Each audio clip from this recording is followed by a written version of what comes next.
जय हिंद दोस्तों, उज्जवल परिवार की तरफ से भाई हाजिर हूं मैं आप लोगों के बीच में अपना एक मुद्दा लेकर के। और आज का जो मुद्दा है उसी मुद्दे पर बात करेंगे जो सबसे ज़्यादा हाईलाइटेड है। और आज का जो करंट का जो मुद्दा है वो रसिया वर्सेस यूक्रेन, एक वार चल रहा है। क्या हो रहा है?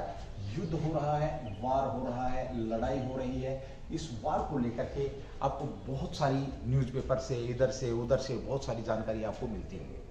मैं उज्जवल परिवार की तरफ से कोशिश करूंगा कि आसान से शब्दों में आपके सब सवाल जो आपके दिमाग में घूम रहे हैं उन सब सवालों का जवाब बिना पूछे ही आप तक पहुंचाने की कोशिश करूंगा। ये मेरा एक आपसे वादा है कि शायद इस क्लास के बाद आपको इस वार को लेकर के कोई क्वेश्चन आपके दिमाग में नहीं बचेगा। तो मैं आज जो बात करूंगा यूक्रेन और रूस या रसिया, उसका युद्ध क्यों हुआ, कारण क्या है, क्या युद्ध होना जरूरी था, इस युद्ध के पीछे इनडायरेक्ट रूप से कौन लोग हैं और इस युद्ध का अंत क्या होगा। खैर ये तो नहीं बता पाऊंगा, बट मैं मेरा एनालिसिस जरूर आपके बीच में रखने की कोशिश करूंगा कि इस युद्ध का अंत क्या हो सकता है, क्या थर्ड वर्ल्ड वॉर होगा या नहीं होगा, या ये दोनों शक्तियां यहां पर रुक जाएंगी, कहा कौन विश्व का चौधरी होगा, इस बात के ऊपर भी बात हम यहां पर करने वाले। तो चलिए दोस्तों बात करते हैं। सबसे पहले बात करते हैं कि रूस ने आज युद्ध का 9वां दिन है, युद्ध का कह सकते हैं आप 9वां दिन है भाई, 9वां दिन है युद्ध का। लगता था स्टार्टिंग में जब ये युद्ध हुआ तो यूक्रेन 2 या 3 दिन ठहरेगा, लेकिन अपनी विल पावर दिखाई यूक्रेन ने विल पावर दिखाई, देश प्रेम दिखाया। और यूक्रेन के जो राष्ट्रपति जेलेंस्की हैं उन्होंने अपनी जनता को बांध के रखा, अपनी जनता को विश्वास दिलाया, अपने सैनिकों को मोटिवेट करके रखा कि हम लड़ाई लड़ेंगे और अंतिम क्षण तक लड़ाई लड़ेंगे। कौन सही है कौन गलत नहीं गलत है, अंत तक हम इसके ऊपर भी बात करने वाले हैं। तो चलिए सबसे पहले बात करते हैं ये युद्ध हुआ ही क्यों। तो सबसे पहले हम बात करेंगे किसके भी, आसान से शब्दों में आपने हर चीज को समझना है। युद्ध का कारण देखिए, सबसे पहले बात करें युद्ध का कारण। तो रूस और यूक्रेन के अंदर युद्ध क्यों हुआ, कारण, क्योंकि हर घटना के पीछे कोई ना कोई कारण होता है, कोई ना कोई लॉजिक होता है। देखिए यहां पर मर्डर करने वाले व्यक्ति के पास भी अपना कोई रीजन होता है जिसे वो समझता है कि ये मेरा राइट रीजन है और मुझे ये करना ही चाहिए। यही वजह है।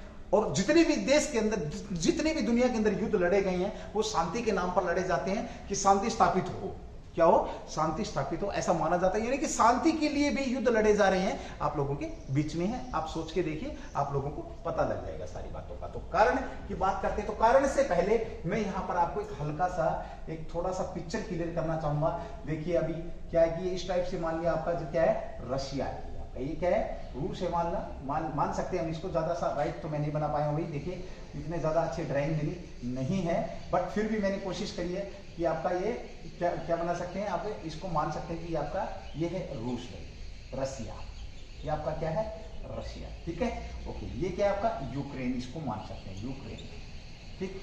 ये यहाँ पर जो आपका है लगभग हम कह सकते हैं ये जो इलाका क्या है चीन है, आपका चीन भी, ठीक है।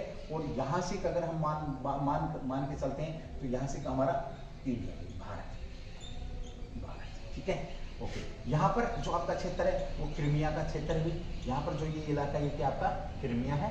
साथ ही हम यहाँ पर मानते हैं काला सागर भी, आपका काला सागर है, यहाँ पर क्या ये पूरा पानी है, ठीक है। ये आप इसको सागर मानेंगे, काला सागर आपका ये है, ठीक है। चलिए अब देखिए यहाँ पर कुछ चौधरी हैं जो अमेरिका की बात करें, मान लिया अमेरिका यहाँ पर है भाई, ठीक है, मतलब अमेरिका महाद्वीप यहाँ पर है, ये आपका यूरोप महाद्वीप का मुहाना समझ सकते हैं आप इसको, या जैसे भी आपको उचित लगे, सिर्फ इतना सा समझेंगे। यानी कि इतनी दूर अमेरिका बैठा, बीच में बहुत सारे देश हैं, वो सारी पॉसिबल नहीं है, क्योंकि मैं जो बात करना चाह रहा हूँ उसी के ऊपर आपसे बात करूंगा। अब देखिए कारण क्या हुआ यूक्रेन और रशिया। सबसे पहले बता देता हूं आपको, जो यूक्रेन था आपका, यहां पर आप समझेंगे इस चीज को। यूक्रेन जो है आपका क्या है भाई, यूक्रेन जो आपका यूएसए है, सॉरी रसिया जो है, रसिया का ही हिस्सा था, रसिया का ही हिस्सा था। यूक्रेन किसका हिस्सा था, रसिया का हिस्सा था। अब इस चीज को समझेंगे, जब हिस्सा उसी का था तो फिर युद्ध काहे का भाई, युद्ध कहेगा। ऐसे तो हम पढ़ते हैं, हमने देखा कि महाभारत भी घर घर के बीच में हुई है, तो ये इसका हिस्सा था। कभी उस चीज को हम लेकर यहाँ पर बात करते तो फिर ऐसी क्या बात होगी जो कि ये ऐसी क्या बात होगी जो कि ये यहां तक है, बात युद्ध तक पहुंच चुकी है। देखिए किसी की सीख के अंदर, महाभारत के अंदर आपका एक शकुनी नाम का व्यक्ति था जो सीख दे रहा था। दुर्योधन के पास भी गलत काम करने के रीजन थे, दुर्योधन के पास भी द्रौपदी का चीर हरण करने का रीजन था, ठीक है, क्योंकि पीछे जो दिमाग चलता है। देखिए महाभारत कि अगर मैं बात करूं तो दिमाग दो ही लोगों का वहां पर दिमाग काम कर रहा था। सबसे पहले अगर मैं बात करूं तो दिमाग किसका था? लड़ अर्जुन रहा था, दिमाग श्री कृष्ण भगवान का था। इधर लड़ दुर्योधन रहा था, दिमाग के शकुनी का चल रहा था। किसका चल रहा था? शकुनी का। तो यहां पर भी कुछ चीज ऐसी ही है, दिमाग किसी और का है। हाँ, बाद में वो बात कुछ और भी, बहुत सारी चीजें जैसे जैसे समय जाता है तो बहुत सारी चीजें इकट्ठी होती जाती है, एक और अलग रूप और बन जाता है उस चीज का, ठीक है। तो यहां पर क्या हुआ, ये जो आपका चौधरी है यूएसए, जिसको हम बोलते हैं विश्व का जाना माना देश, विश्व की शक्ति के नाम से हम जिसको जानते हैं, विश्व शक्ति है वही आज की डेट में कह सकते हैं, आर्थिक शक्ति कह लो, वेपन कह लो, जैसे भी कुछ भी कह सकते हैं। यहां मैं इसको रसिया और यूक्रेन नाम मान करके अगर मैं इसको ये बोलूं कि रसिया वर्सेज आपका, अगर रसिया वर्सेज अगर ये युद्ध यूएसए है तो कोई अतिशोक्ति नहीं होगी भाई। ये ओनली फॉर मेरा, ओनली केवल और केवल मेरा एनालिसिस है, मैं मेरी बात कर रहा हूं, मैंने कहीं ऑथेंटिकेट चीज नहीं करी है, ठीक है। मेरा मानना है कि ये युद्ध जो आपका रशिया वर्सेज है यह आपका यूएसए है। अब इसके पीछे कारण है, कारण जो रूस है आपका, देखिए रूस क्या है, एक उभरती हुई ताकत है, बहुत बड़ी अर्थव्यवस्थाओं में इसकी गिनती होती है, हर प्रकार का वेपन है इसके पास, हर प्रकार के बहुत सारे 12,000 से ज्यादा इसके पास टैंक पावर है, इसके पास मिसाइलें हैं और आपका परमाणु वेपन है, सारी चीजें इसके पास हैं, सारी चीजें इसके पास हैं। और ये जब उभर रहा है तो देखिए यहां पर एक चीज देखेंगे आप, यदि कोई पहले से पहलवान है, पहले से मोटा तगड़ा पहलवान है और उसे लगता है कि कोई दूसरा पहलवान तेरे से मुकाबला कर सकता है और वो तैयार हो रहा है, तो वो कहीं ना कहीं उस पहलवान को डिस्टर्ब करने की कोशिश करता है कि मैं कहीं ना कहीं कैसे न कैसे या तो इसकी डाइट कम करवाऊं या इसको कुछ केस लगा दूं कि इसकी कुश्ती छूट जाए। मतलब ये कि कहीं ना कहीं उसको दूर धकेलने की कोशिश करता है कि भाई पहलवान सिर्फ मैं ही रहूं, ठीक है। वो चीज यहां पर निकल करके आई किसके दिमाग में? यूएसए के दिमाग में। थोड़ी सी हवा यहां पर मिल गई। अब अचानक ऐसे नहीं होता है कि यूक्रेन ये बोल दे कि मैं नाटो देशों में शामिल होना चाहता हूं। देखिए यहां पर बात आती, पहला है एक, अब एक मैंने शब्द यूज किया यहां पर, नाटो, नाटो शब्द यूज किया। नाटो को कह सकते हैं यूएसए। भाई ध्यान रखना, जो आपके नाटो की अगर मैं बात करूं, एक बार इस नाटो को जरूर समझेंगे, ठीक है, नाटो को जरूर समझेंगे। नाटो के माध्यम से रसिया या रूस जो कि 4,000 किलोमीटर दूर बैठे, नाटो के माध्यम से, सॉरी यूएसए रूस के नजदीक आना चाहता है। क्या आना चाहता है? रूस के नजदीक आना चाहता है। मतलब ये इसको अपनी फाइलिंग में लेना चाहता है। ध्यान रखिए, ये आपकी राजधानी क्या है? मॉस्को। मॉस्को की अगर मैं बात करूं तो ये 2,000 किलोमीटर से ज्यादा रहेगी। अगर यहां पर यूक्रेन नाटो का सदस्य बनता है, किसका सदस्य बनता है? नाटो का सदस्य अगर यूक्रेन बनता है, यहां पर नाटो आती है, नाटो अगर आती है तो ये जो आपकी दूरी मॉस्को की रह जाएगी भाई 640 किलोमीटर दूरी रह जाएगी केवल, ठीक है। यानी कि रूस क्या होगा, किसकी रेंज में आ जाएगा? आपका रूस यूएसए की रेंज में आ जाएगा। यानी कि वो ये तगड़े वाला पहलवान है और इसके साथ बॉडीगार्ड भी ले रहा है ये 30 से, तो और जो पहलवान उभर रहा है उस पहलवान के सामने भाई ये आके खड़ा हो जाएगा और बोला तू कुश्ती मत कर, तू तैयारी छोड़ दे, नहीं तो तेरा इलाज बांध दूंगा मैं। यहां आकर के एक महाद्वीप को छोड़ करके दूसरे महाद्वीप में आकर के क्या करना चाह रहा है? बहुत दूर आकर के वो यहां पर आंखें दिखाना चाह रहा है। नाटो जो है आपका, अब यहां पर आप एक बार नाटो को समझेंगे। देखिए नाटो यूरोपीय देश आपका कौन सा? यूरोपीय देशों का, यूरोपीय देशों का कहा क्या है भाई? देशों का एक सैन्य समझौता है। क्या है? बड़े ध्यान से सुनेंगे, सैन्य समझौता है भाई। यूरोपीय देशों का क्या सैन्य समझौता है, ठीक है, ओके।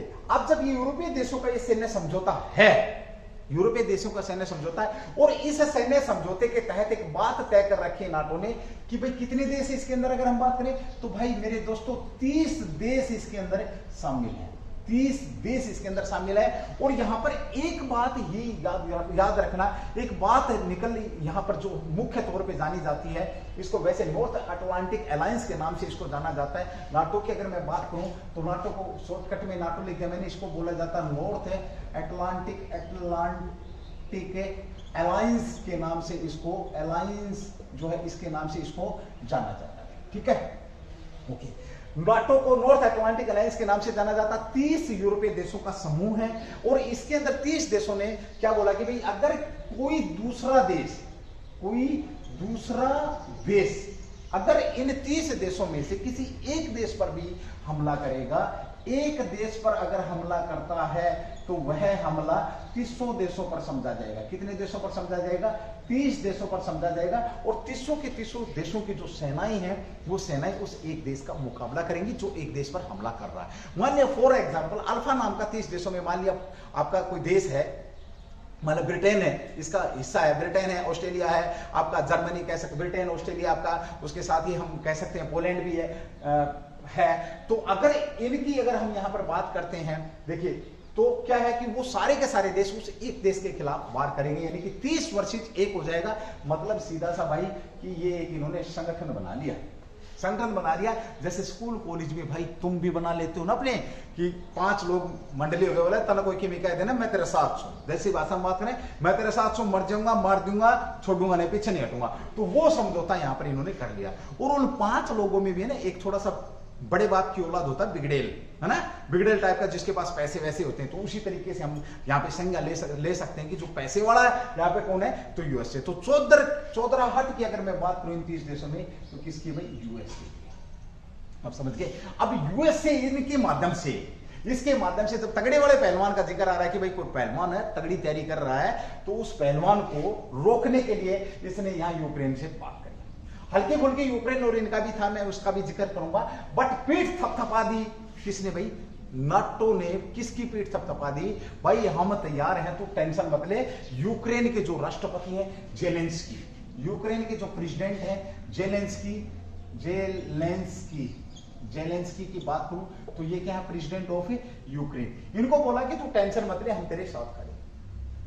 इनको बोला कि तू टेंशन मत ले, हम तेरे साथ खड़े हैं। और वो कहीं ना कहीं इधर उधर से उसको सहायता दे भी रहे हैं। और हो सकता है कि अगर इसी प्रकार से सहायता चलती रही तो वर्ल्ड वार भी होने की संभावना रहेगी। अब रीजन आया यहां पर कि भाई नाटो का सदस्य बनना चाहता है कौन? यूक्रेन। 31वां देश शामिल होना चाहता है कौन? यूक्रेन। अब इससे क्या हुआ? एक तीर से 2 शिकार होंगे। एक तो देश मिल जाएगा किसके पास भाई? यूक्रेन के पास, मतलब बेस मिल जाएगा। बेस मिलेगा किसको? यूएसए को। यहां अपनी सेना तारने को बेस मिल जाएगा। यानी कि देश की अगर मैं बात करूं, जो नाटो देश हैं, इसमें यह भी समझौता कि कोई भी सेना किसी भी देश में जाकर के उतर सकती है, रह सकती है और वहां से ऑपरेशन लॉन्च कर सकती है। जब उस पर हमला समझा जाएगा तो सीधी सी बात है। अब अगर यूक्रेन मेरे भाइयों दोस्तों, अगर यूक्रेन नाटो का सदस्य बनता है तो सीधी सी बात है नाटो की कहां तक पहुंच हो जाएगी? रूस तक हो जाएगी। और कारण जो बड़ा सुंदर निकल करके आता है कि क्या आता है कि रूस फायरिंग रेंज में आएगा भाई। फायरिंग रेंज जो है किसकी फायरिंग रेंज में आ जाएगा? नाटो कह दो और चाहे आप यूएसए कह दो, बात एक ही है भाई। बात समझ गए? बात एक ही है, चाहे नाटो कह दो और चाहे रूस की फायरिंग रेंज में आ जाएगा। अपनी विस्तारवादी नीति के कारण, अपनी साम्राज्यवादी नीति के कारण, अपनी चौधराहट को रखने के लिए जो अमेरिका यूएसए जो देश है उसने ऐसा किया और उसका भुगतान कोई और कर रहा है। मुख्य कारण की मैंने यहां पर आपको बात कर दी है। ठीक है, ओके। अब बात करते हैं थोड़ी सी स्थिति की। कारण आपको समझ में आ गया, ये इसका क्या बनना चाह रहा है? सदस्य बनना चाह रहा है, ठीक है, नाटो का। और इन्होंने पीठ थपथपाई और वो चाह ही रहे हैं कि भाई हमारी सेना तारने को हमारे को बेस मिल जाए यहां से, ताकि हम यहां आप इसको मॉस्को को फायरिंग रेंज में ले लें, रूस पर आसानी से अपना रूस को दिखा सके, आंख दिखा सके। वो वाली बात यहां पर कर रहा। अगर ये बात नहीं भी है, अगर ये बात नहीं भी है तो मुझे बताओ, जैसे गांव में 2 लोग खड़े होकर के लड़ते हैं, झगड़ा करते हैं, तो तीसरा आकर के बोलता है तू कर, मैं देख लूंगा, सुधरो केस ही तो मैं चाल पड़ूंगा तेरे साथ कोर्ट में, तू टेंशन मत ले, पैसा ले, नोट ले, शोट ले, कुछ भी ले, ऐसे बोल देते ना हरियाणा में। तो वो वाली बात है भाई, इसने ऐसा ही बोला। लेकिन नजदीक नहीं आ रहा है, अभी दूर से रोज नाटो की बैठकें हो रही हैं और ये पिट रहा है, यूक्रेन पिट रहा। वो एक अलग बात है। अगर कोई कमजोर व्यक्ति है, ये पूरी दुनिया जानती है कि रूस आज नहीं तो कल नहीं तो परसों इस पर कब्जा कर ही लेगा, यूक्रेन पर कब्जा कर ही लेगा। एक कमजोर व्यक्ति को भी पता है, और ये कहीं ना कहीं जेलेंस्की को भी पता है कि तू हारेगा, लेकिन वो अपनी एक जो छवि बनाना चाहता है, ये और एक वो अहम की छवि आ जाती है, वो ये छवि बनाना चाहता है कि भाई इतनी जल्दी सरेंडर नहीं किया, हमने आखिरी दम तक क्या किया, हमने लड़ाई लड़ी है। ठीक है, तो ये बात भी यहां पर हो रही है, कारण हो रहा है। अच्छा चलो, इसमें रूस ने क्या किया, यहां पर हमला शुरू कर दिया। कारण इसने जब इसको बोला तो इन्होंने, रूस ने क्या किया, रूस ने बोला भाई तू रहने दे। रूस ने मना किया, किसको मना किया, यूक्रेन को मना किया कि आप इसकी सदस्यता ग्रहण नहीं करें, हम आपके साथ कोई भी कार्रवाई नहीं करेंगे। ठीक है, ओके। लेकिन ये इस बात को मान नहीं रहा है। कौन नहीं माना, जेलेंस्की जो है ये इस बात को मान नहीं रहा है, तो युद्ध हो रहा है और पूरी दुनिया आपको तीसरे युद्ध के मुहाने पर खड़ी है। अब थोड़ी सी स्थिति की बात करते हैं, यूक्रेन की स्थिति की बात करते हैं। नाटो आपको पता लगे, नाटो की अगर मैं बात करूं तो 1949 के अंदर नाटो की अगर हम स्थापना की बात करते हैं तो देखिए, नाटो जो आपका 4 अप्रैल 1949 को नाटो का जो समझौता हुआ था, 30 देशों का समझौता, 4 अप्रैल 1949 को नाटो का समझौता हुआ था।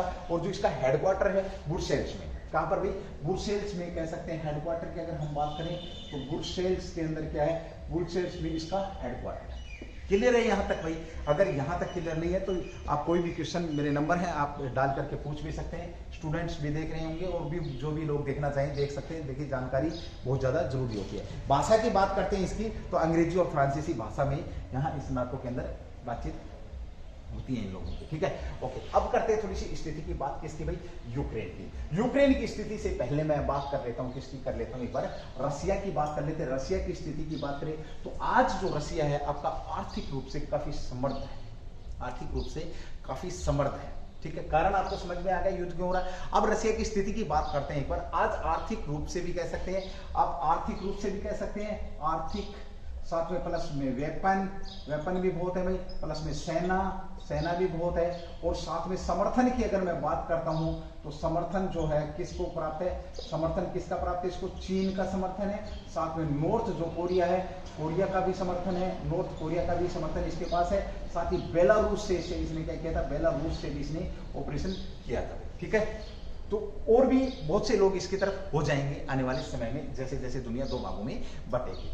और ये आर्थिक स्थिति को अगर मैं लेके बात करूं तो गैस और आपका क्या, जो पेट्रोलियम जो पदार्थ है, पेट्रोलियम पदार्थ खास करके गैस की बात करूंगा मैं, तो ये एक्सपोर्ट करता है, यानी कि भेजता है। किसको भेजता है, तो ये आपके यूरोपियन देशों को भेजता है। यूरोपियन जो देश हैं, इन देशों को ये भेजता है।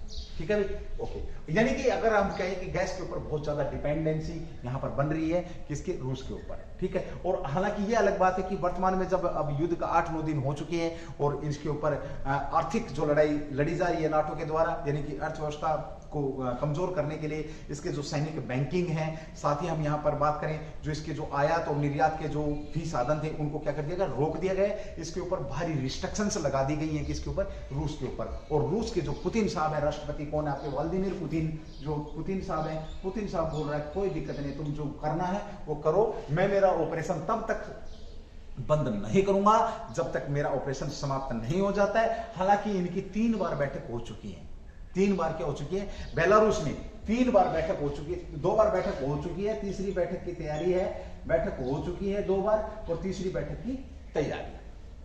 ठीक है, ओके। अब रसिया जो देश है, रसिया, यूक्रेन और उभर करके पहलवान, ये कैसे पहलवान बन रहा। अब देखो भाई, ये जो पहलवान आज हम देख रहे हैं, ये पहलवान ऐसा नहीं था भाई, ये पहलवान बहुत ज्यादा ताकतवर था। और कहीं ना कहीं पुरानी दुश्मनी समझ लो, गांव में बोलते हैं ना, वो 7 पीढ़ी तक लोग दुश्मनी को, गांव और शहरों में जो लोग 7 पीढ़ी तक, खास करके अगर भारत की माइंड की बात करूं तो लोग भूलते नहीं है। बोले इसने ना मेरा बाप दादा मारा था, आने जब मोक को लाग गया मेरा थ्या गया तो मोक का आप चौको मारे बिना छोड़ूंगा नहीं भाई, सीधी सी बात करते हैं। तो वही कहानी हो रही है यहाँ पर यूएसए की वजह से। यूएसए, पहले मैं एक बार इस रसिया की बात करूं, देखिए रसिया ने कब भाई, 1917 में एक क्रांति हुई थी रसिया के अंदर, बोल्शेविक क्रांति हुई थी। कौन सी भाई, बोल्शेविक जो क्रांति हुई थी रूस के अंदर भाई। ठीक है, और यहाँ पर जार निकोलस कम्युनिस्ट पार्टी थी। पार्टी की बात करें कौन सी पार्टी थी भाई एक एक चीज खोल खोल के बता रहे हो, समझ जाना। कम्युनिस्ट जो पार्टी थी, कम्युनिस्ट पार्टी थी यहाँ पर। ठीक है, और जार निकोलस द्वितीय यहाँ के क्या थे, शासक थे। जार जो निकोलस जो द्वितीय है, निकोलस द्वितीय सेकंड यहाँ के क्या थे, शासक थे। क्रांति हुई और जार निकोलस का साम्राज्य क्या कर दिया भाई, इस क्रांति ने समाप्त कर दिया। जो किसका समाप्त कर दिया, शासक, इसका शासन समाप्त कर दिया। बड़ी ध्यान से सुनना भाई, इस पहलवान, रूस पहलवान की बात कर रहा हूं मैं आज, ठीक है। ओके, 1917 में बोल्शेविक क्रांति हुई। क्रांति में उस समय पार्टी कम्युनिस्ट पार्टी थी। जार निकोलस द्वितीय का क्या था, साम्राज्य था, और जार निकोलस द्वितीय के साम्राज्य को खत्म कर दिया भाई, ठीक है, इस क्रांति में। तो वहां पर एक व्लादिमीर लेनिन नाम का व्यक्ति आया, और व्लादिमीर लेनिन ने आधिकारिक रूप से वहां का जो यूरेशिया का, उत्तरी यूरेशिया का एक देश होता था उस समय, ये यूरेशिया का क्षेत्र होता था, यूरेशिया, उत्तरी यूरेशिया का एक देश होता था, ये ध्यान रखना।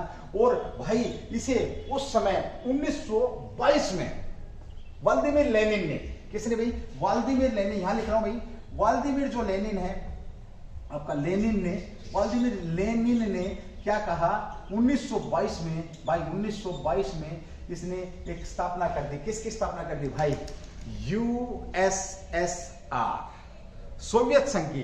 जो यूरेशिया का जो क्षेत्र थे, इन क्षेत्रों को जोड़ करके एक बहुत बड़े देश की स्थापना कर दी 1922 में। तो यूएसएसआर के नाम से जिसको जाना गया, और सोवियत संघ के नाम से भी इसको जाना जाता है, कह सकते हो आप, ठीक है, सोवियत संघ के नाम से भी इसको जाना गया। साथ ही अगर आप लोग यूएसएसआर के बारे में, स्थापना की मैं यहां पर बात कर रहा हूं, इसकी अगर आप फुल फॉर्म देखना चाहें यूएसएसआर की, तो वो भी आप नोट कर सकते हैं कि ये है क्या भाई, ठीक है। ओके, अब आपका क्या हुआ भाई, USSR, union of soviet socialist republic, union of Soviet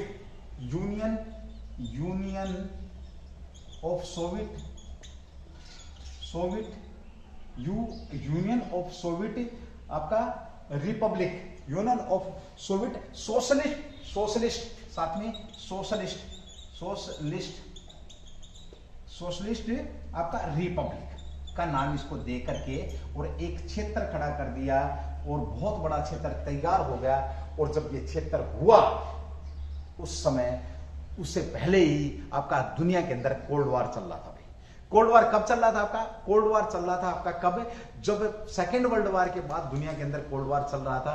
और खास करके कोल्ड वार का रोड़ा, वजह यही थी शुरू से ही यूएसए को पता था कि भाई ये पहलवान, इतना तगड़ा पहलवान पैदा हुआ है, तो ये कुछ ना कुछ गड़बड़ करेगा। सेकेंड वर्ल्ड वार के बाद यूएसए आपका उभर करके आया, एक चौधरी, विश्व चौधरी के रूप में उभर करके आया, विश्व की सबसे बड़ी ताकत उभर करके आई, विश्व का सबसे बड़ा थानेदार बन करके आया कौन, यूएसए। और जब उसने देखा था कि भाई यहां पर ये बन रहा है, इसने प्रोग्रेस शुरू करी यूएसएसआर ने, तो पत्थर फेंक दिया।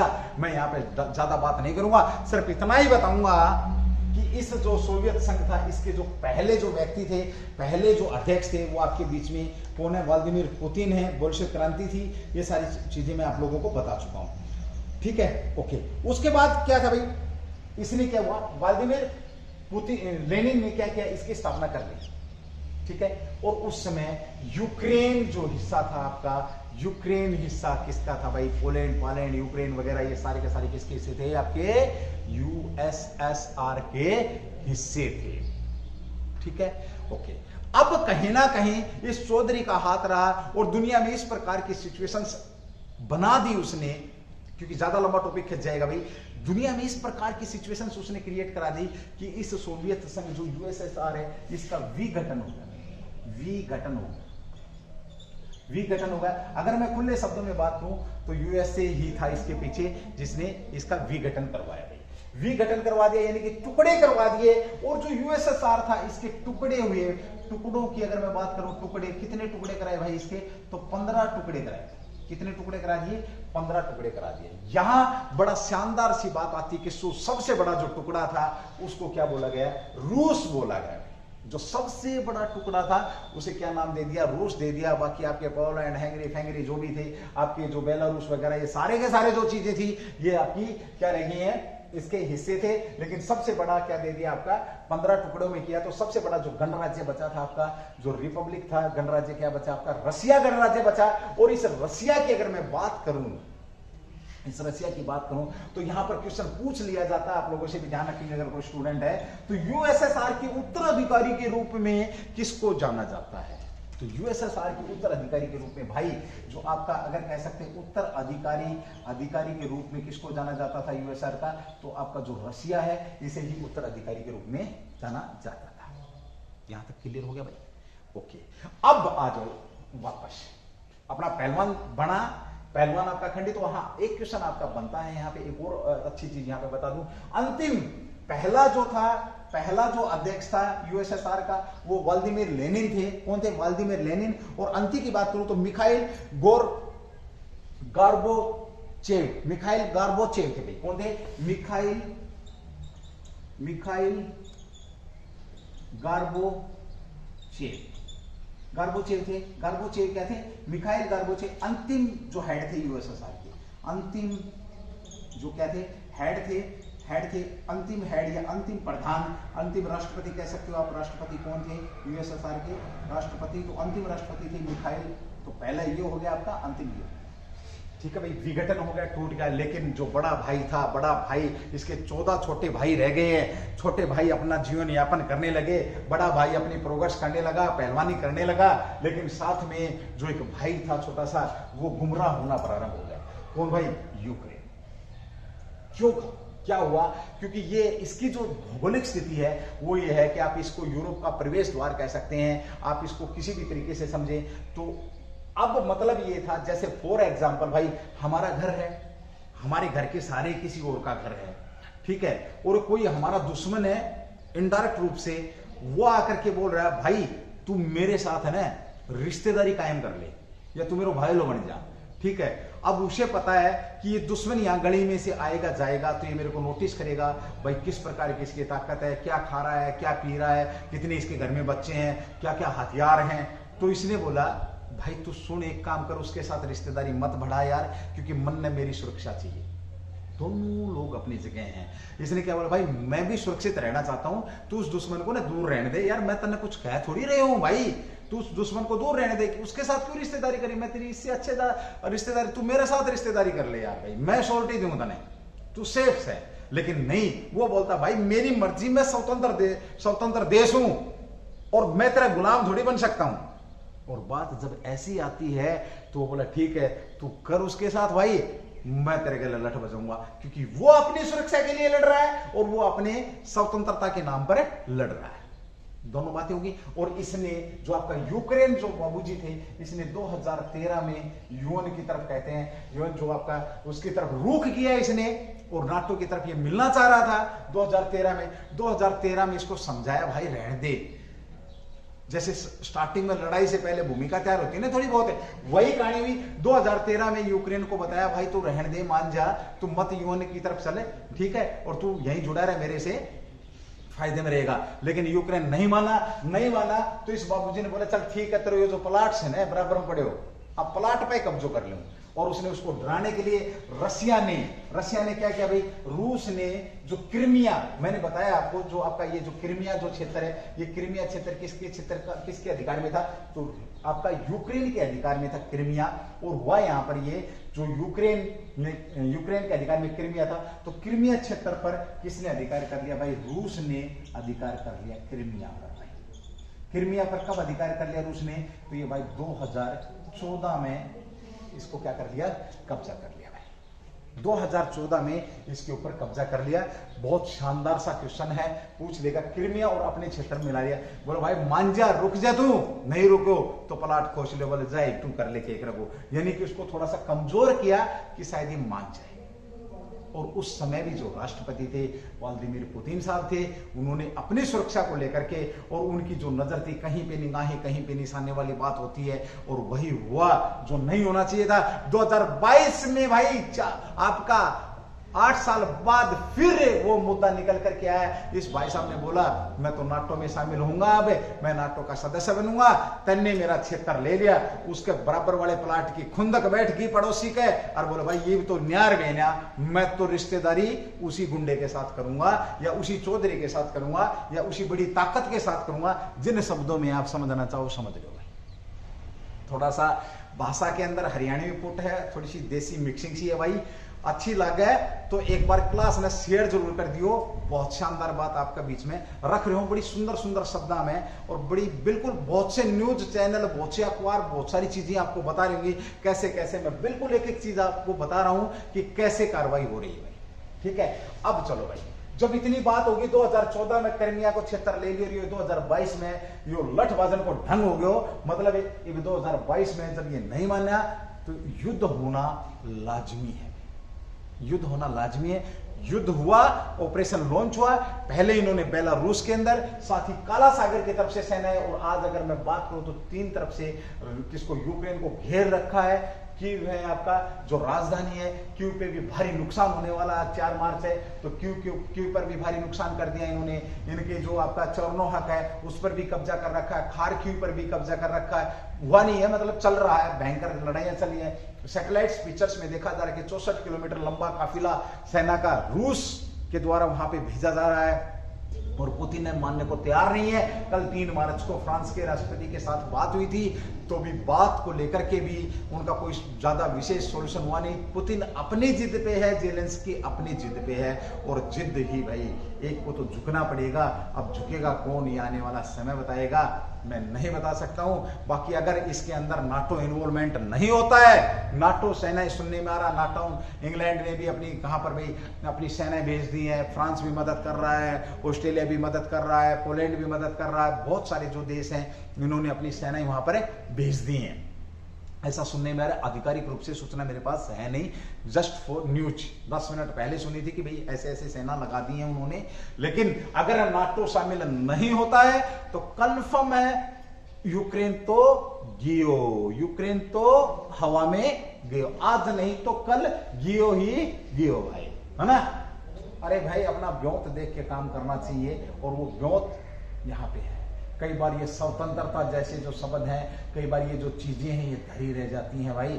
और आज जो मर रहे हैं, युद्ध किसी समस्या का सोल्यूशन नहीं होता है, युद्ध किसी समस्या का हल नहीं होता है, केवल और केवल विभिन्नताएं पैदा करता है, केवल और केवल त्राही, आवाज, दर्द, और सिर्फ दर्द ही दर्द पैदा करता है। युद्ध कभी किसी समस्या का हल नहीं हो सकता। अगर ताकतवर कोई इंसान है तो उसे भी सोचना चाहिए, उसे समझाने की, हालांकि करी होगी कोशिश समझाने की, ऐसा भी नहीं है, बट कमजोर को तो मानना ही चाहिए कि भाई ये आज तो तेरा समय देख के निकाल ले, कल जब इससे ताकतवर हो जाए तो लड़ लेना भाई। यहां पर मेरे को एक छोटी सी कहानी याद आ गई। वजूद बचाने की बात आती है, वजूद बचाने की बात आती है, एक छोटी सी स्टोरी सुनाऊंगा 2 मिनट की, ध्यान रखना दोस्तों। एक बार क्या हुआ, एक जो पेड़ था समुद्र के किनारे तट था, उस तट पर क्या हुआ, एक पेड़ खड़ा था, हजारों साल पुराना एक पेड़ खड़ा था तन के, और जिसकी जड़ें पाताल तक गई हुई थी, और बड़ा खुश था कि मुझे बड़ी से बड़ी सुनामी, लहरें या मेरे को आंधी ने किसी ने नहीं गिराया, क्योंकि मेरी जो जड़ें हैं वो नीचे तक गई हुई हैं, पाताल लोक तक मैं पहुंचा हुआ, मुझे कौन। और वो अकड़ में ऐसे तन करके खड़ा था, साथ में एक बबूल का पेड़ भी पैदा हो रहा था। बबूल एक इस प्रकार का पेड़ होता है जो हरियाणा राजस्थान में पाया जाता है, एक पतली सी टहनी होती है जो पैदा होती है, तो हवा के झोंके से कभी इधर तो कभी इधर। वो उस पर हंसता था, बोला यार तेरा क्या वजूद है, तू कभी तो यहाँ चला जाता, तो कभी यहाँ चला जाता है। तो उसने बोला यार मैं समय के साथ चलता हूँ, समय के साथ चलता हूं, समय जैसे मेरे को कराता है मैं वैसा करता हूं, मुझे अहम नहीं है इस बात का। अरे बात वजूद की तो समय बताएगा भाई, कोई बात नहीं, ये बात भी, इस बात का भी फैसला समय कर देगा। कुछ समय बाद मेरे दोस्तों, मेरे भाइयों, एक बहुत भी जबरदस्त ऐसी सुनामी कभी आई नहीं थी, उस तरीके की सुनामी आई। आपको भी पता, जलवायु परिवर्तन हो रहा है, परिवर्तन जो प्रकृति का नियम भी है, आई। और वो पेड़ जो था, जो हजारों साल से खड़ा था, वो तन के खड़ा था, सुनामी ने नीचे जड़ें निकाली, उसकी जड़ों तक पानी गया और उसको पटक दिया। साथ में जो बबूल का जो पेड़ था, जैसे पानी का बहाव आया, जबरदस्त बहाव आया, वो जमीन के चिप गया, बिल्कुल जमीन के चिप गया। और पानी का जैसे ही बहाव गया, वो खड़ा होकर फिर मुस्कुराने लगा, और उसने देखा कि जो हजारों साल से जिसकी जड़ नीचे गई हुई थी, आज वो जड़ें ऊपर करके पड़ा हुआ है। और तब उसने पूछा, अरे बोला भाई 1000 साल वाले, अरे भाई पाताल लोक तक पहुंचने वाले, कहां है तेरा वजूद? तेरा तो वजूद ही खत्म हो गया। वजूद को बचाना बहुत जरूरी है। जीत हार होती रहेगी, कोई गिल्टी नहीं। जब आपके एक फैसले से लाखों करोड़ों जिंदगियां बचती हो, और वो फैसला शायद आपके जमीर के खिलाफ भी लेना पड़े, तो ले लेना मित्रों। कभी जिंदगी में ये जो फंडे होते हैं, ये आगे बढ़ने के होते हैं। आज जो यूक्रेन पे हो रहा है, मुझे नहीं लगता कि ये कम से कम 20 साल पीछे गया, 20 साल तक ये उभर जाएगा। इससे नुकसान, मैं ये नहीं कह रहा कि तगड़े का नहीं होता भाई, अगर कमजोर है तो क्या हुआ, 2 थप्पड़ तो तगड़े वाले के भी टिकेंगे। अगर तगड़ा 5 मार रहा है तो 1 तो जरूर मारेगा, और थप्पड़ नहीं मारेगा, नहीं मार पा रहा थप्पड़ एक भी, तो गाड़ी जरूर पकेगा उसको। भूंडी भूंडी गाड़ी, हरियाणी भाषा में बोलते ना, तो वो गाड़ियां जरूर देगा भाई। ठीक है, तो चलिए दोस्तों, यहां पर आपको समझ में आ गई बात कि हमला क्यों किया और हमला क्यों हुआ। ये पिक्चर किसकी थी आपकी, साथ में मैंने दोनों की स्थिति क्लियर करी, रशिया की क्लियर कर दी, और साथ ही मैंने किसकी क्लियर कर दी, अपनी यूक्रेन की। अब जब यूक्रेन 2013 वाली बात को लेकर के बैठा है, और उस समय भी 2014 में क्या हुआ था भाई, 2014 में इसकी रूस के ऊपर बहुत सारे आर्थिक प्रतिबंध लगाए गए थे, लेकिन फिर भी ये प्रोग्रेस करता रहा और एक भी नहीं सुनी भाई, किसकी एक भी नहीं सुनी इस बंदे ने, किसने, पुतिन साहब ने। अब सिचुएशंस आपके सामने है, आज की जो लेटेस्ट जो न्यूज है उसके अनुसार अगर मैं बात करूं तो वही बात आती है भाई, आपके जो इसके आसपास के जो देश हैं, जैसे अगर हम बात करते हैं तो आपका जैसे लताविया है, लुथानिया है, लताविया, लुथानिया, पोलैंड, स्कोलविया, लतानिया आपका, साथ ही एस्टोनिया है आपका, कोरावा है, ठीक है, लुथियाना है, मैं यहाँ पे लिख नहीं पाऊंगा भाई, लुथियाना। यहाँ पर नाटो ने, अलग अलग देशों ने अपनी सेना यहाँ पर भेजनी प्रारंभ कर दी है। युद्ध तीसरे मुहाने पर खड़ा है। मैं बात करूं मेरे प्यारे भारत की, तो मेरे प्यारे भारत ने तो सिर्फ एक काम किया, जो शान से बोलता हूं मैं, 8 घंटे युद्ध को रुकवाया, और खार्किव से हमारे जो लोग थे उन लोगों को बाहर निकाला। एक एडवाइजरी जारी करी थी भाई, जल्दी से जल्दी पैदल, उड़ के, चल के, कैसे भी आप खार्किव की सीमा को छोड़ दो, निकल जाओ, क्योंकि वहां पे 8 घंटे की जो मोहलत, किसके कहने से, भारत के प्रधानमंत्री मोदी साहब ने वॉकी टाकी पे फोन किया कि पुतिन भैया थोड़ा रुकिए, हमारे भी बच्चे हैं यहाँ पे, हमारे भी बच्चे हैं, उनको निकलने दीजिए, उसके बाद तुमने जो करना करिए। और भारत तटस्थ है, क्योंकि भारत कभी युद्ध का साथ नहीं देता है। भारत युद्ध में साथ देना चाहिए, नहीं देना चाहिए ये मैं नहीं कह सकता, लेकिन समझाने की कोशिश जरूर करी होगी हमारे प्रधानमंत्री साहब ने। भारत का तो हमेशा सर्वे सुखंतु, जो भी है आप समझ रहे हैं, मैं बोल नहीं पा रहा हूं, मतलब सब सुखी रहें, सब शांति से रहें, सब सुखी रहे, सब शांति से रहे, इस फंडे पर हमारा भारत चलता है। अब यहां पर आप लोगों के बीच में ये स्थिति बिल्कुल क्लियर है कि अब हो क्या रहा है। ठीक है भाई, ये युद्ध का कारण था, युद्ध क्यों हुआ उसका मैंने बता दिया, बैकग्राउंड स्थिति की मैंने बात कर दी। तो जमीन आसमान का ताकत और सैन्य ताकत के बीच में फर्क है। अब इसकी मदद जो लोग कर रहे हैं, लुथियाना, स्लोवाकिया जैसे जो नाटो देश हैं वो, और कहीं ना कहीं अब इस चीज को दिल पे लिया है किसने भाई, जो चौधरी साहब है, यूएसए ने इस बात को दिल पे ले लिया है कि भाई मैं झुकूंगा नहीं, और कहीं ना कहीं ये 2 नेताओं की लड़ाई भी हो सकती है। तीसरा, अब सिचुएशन यहाँ होगी तो ये देशभक्ति दिखा रहा है, जेलेंस्की देशभक्ति दिखा रहा है, दिखाए भी क्यों ना भाई, दिखाए भी क्यों नहीं। वो मुझे यहाँ पे एक चीज याद आ गई, एक बात याद आ गई है। एक बार क्या हुआ, एक पेड़ पर एक पक्षी बैठा था, उस पेड़ पर पक्षी बैठा था, तो पक्षी, उस पेड़ में आग लगी, तो वहां से एक राहगीर गुजर रहा था, और राहगीर ने बोला भाई इस पेड़ में आग लगी है, तू उड़ जा। तो उस पक्षी ने क्या बोला था, बोला तेरे पंख है, बोला हाँ उड़ सकता, बोला हाँ लेकिन नहीं उड़ूंगा। बोला क्यों, बोला फल खाए इस वृक्ष के गंदे किए हैं पात, फल खाए इस वृक्ष के गंदे किए हैं पात, धर्म हमारा यही है, जलूंगा इसी के साथ। ये अपना धर्म निभा रहा है जेलेंस्की, अपना धर्म निभा रहा है दोस्तों, जेलेंस्की अपना धर्म निभा रहा है। पुतिन जो साहब है वो अपना धर्म निभा रहा है, वो अपनी सुरक्षा के लिए लड़ रहा है, ये अपनी सुरक्षा के लिए लड़ रहा है। ये सिचुएशन थी। रही बात युद्ध, युद्ध के बाद क्या होता है दोस्तों, परिणाम होता है, और परिणाम क्या रहेगा ये समय के गर्भ में है। चलिए कुछ और बातें, मैं एक बार इसको इस साइड से हल्का सा रफ करूंगा, कुछ और बातें आप लोगों को यहां पर मैं डिलीवर करने वाला हूं भाई, ठीक है। चलिए अब बात करते हैं जो कुछ और बातों की, जो थोड़ी बहुत जो आपकी बातें हैं उनके ऊपर हम यहां पर बात करेंगे।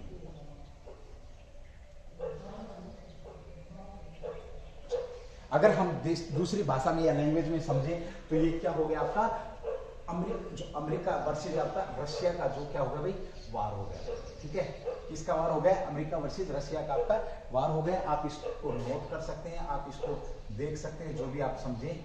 ठीक है, नाटो के बारे में मैंने बता दिया, यूएसएसआर के बारे में मैंने बताया, साथ ही हमने यूक्रेन की बात करी, यूक्रेन आजाद कब हुआ, तो ये आप कह सकते हैं 1991 में विघटन जब हुआ है। तो विघटन कब हुआ इसका, 1991 में आपका 1991 में जब विघटन हुआ तब ये क्या आपका यूक्रेन आजाद हुआ था पूर्ण रूप से। ठीक है भाई, ओके। अब बात करते हैं, देखिए सिचुएशंस की, यूक्रेन थोड़ी सी युद्ध की वर्तमान की सिचुएशंस की बात करूं, इसने बोला क्या, जो आपका क्लस्टर बम, कैसा बम है, क्लस्टर बम की बात कर रहे हैं, इल्जाम लगाया है कि क्लस्टर बम डाला है। प्लस में कौन सा बम, वैक्यूम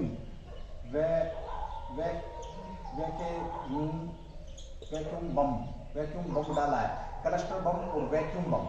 ठीक है, वैक्यूम बम डाला है, क्लस्टर बम डाला है। क्लस्टर बम क्या होता है दोस्तों, क्लस्टर बम में यहां दिखा नहीं सकता, नहीं तो बताता आपको। क्लस्टर बम क्या होता है, लगातार कंटिन्यू बम निकलते रहते हैं, ऊपर से एक बम होता है, उसके जो 20 किलोग्राम से ऊपर ज्यादा की जो है क्लस्टर संधि भी हुई थी, जो चर्चा में थी 2008 में संधि हुई थी, वहां बात नहीं करूंगा। बट ये कि क्लस्टर बम यानी कि बहुत सारे जो टारगेट्स को हिट करता है, बहुत सारे बम निकलते हैं, एक साथ निकलते हैं, वो पब्लिक पर बहुत ज्यादा नुकसानदेह होता है क्लस्टर बम।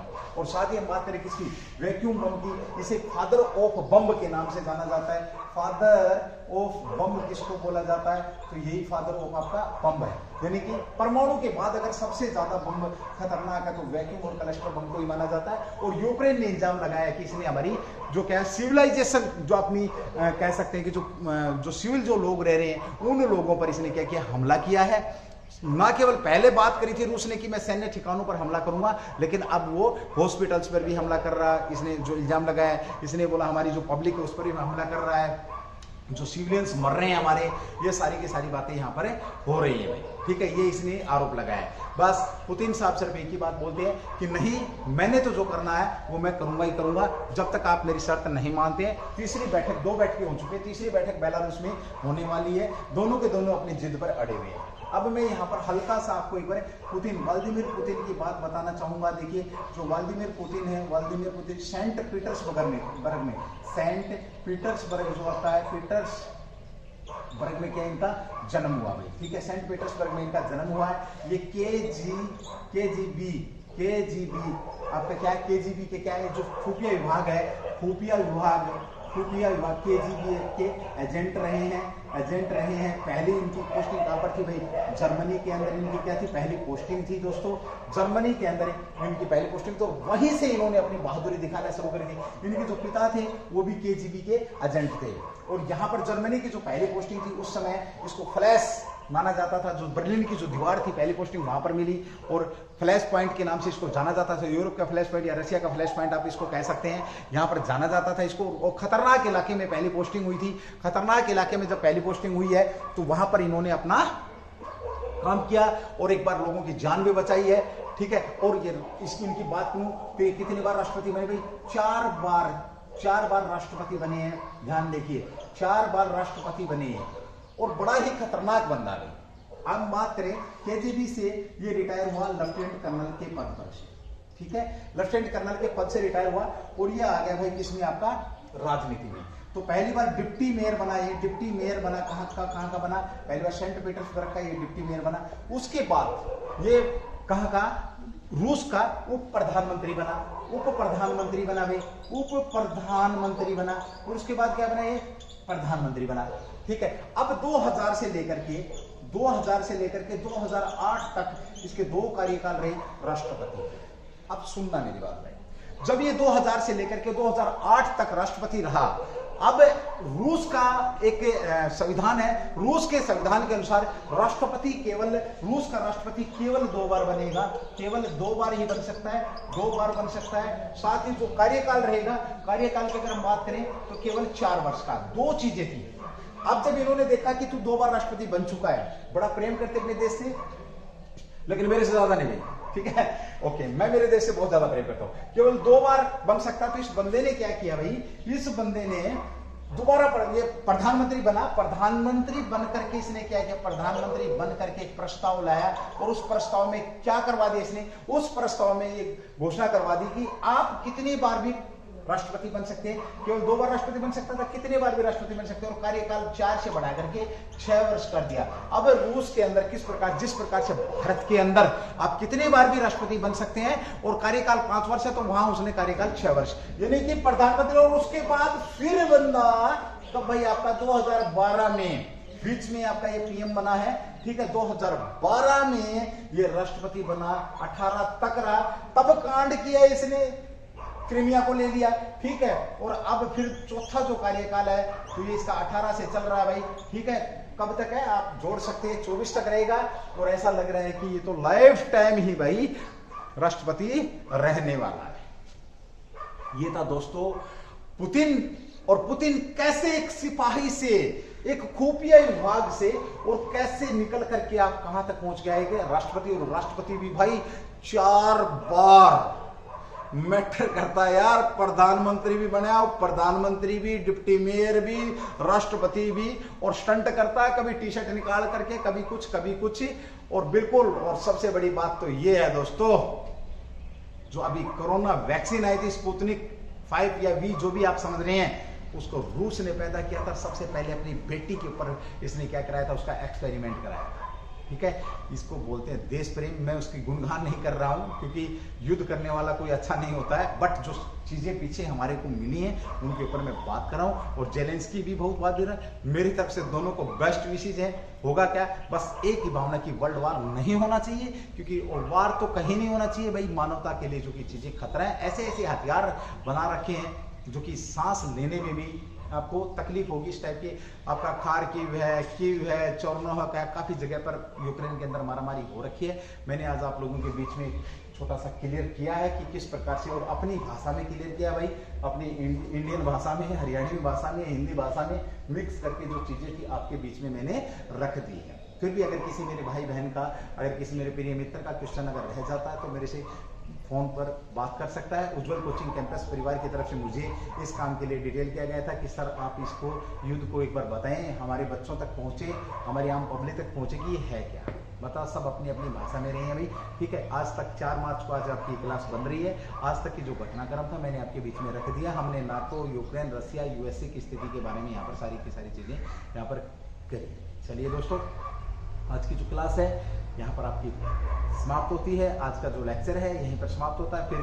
फिर मिलेंगे। अगर कुछ घटनाक्रम बढ़ता है या घटता है तो इसका जो रिजल्ट रही बात, हाँ एक चीज का मैंने यहाँ पर जिक्र नहीं किया, अगर रिजल्ट की अगर मैं बात करता हूँ, अगर नाटो इसके अंदर शामिल नहीं होते, ओनली फॉर मेरा केवल और केवल मेरा एनालिसिस है, अगर यहाँ पर नाटो युद्ध के अंदर शामिल सेना नहीं भेजता तो ज्यादा दिन तक ये नहीं टिकेगा, ये सर्वविदित है, ठीक है, सर्वविदित है। और ऐसा भी नहीं है कि एक दिन की घटना है, घटना 2013 से चल रही है, घटनाक्रम 2013 से चल रहा है। अभी भी पिछले 6-7 महीने से व्लादिमीर पुतिन और इनके बीच में, जेलेंस्की के बीच में बातें हो रही थी कि आप हमें लिखित में दें, तो वो भी घटनाक्रम युद्ध के घटनाक्रम से ही जोड़ करके देखा जाएगा।